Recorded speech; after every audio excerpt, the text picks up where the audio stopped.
4 tips mudah apply personal loan. Hai, saya Ria. 4 tips mudah apply personal loan. First, pastikan korang ambil personal loan Islamic. Islamic loan yang tak akan ada hidden charge even korang bayar lambat sekalipun.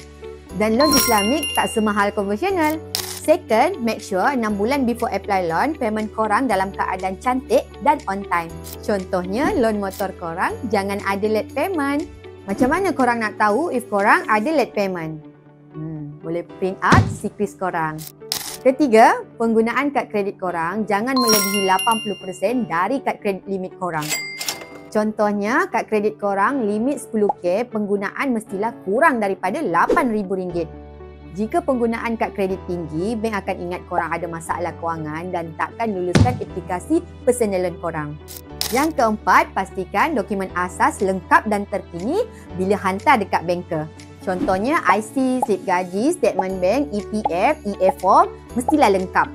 Ia memudahkan proses sekaligus banker boleh submit dan akan tahu result dalam tempoh seminggu.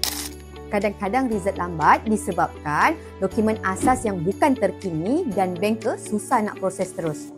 Nak tips berkenaan dengan pinjaman bank?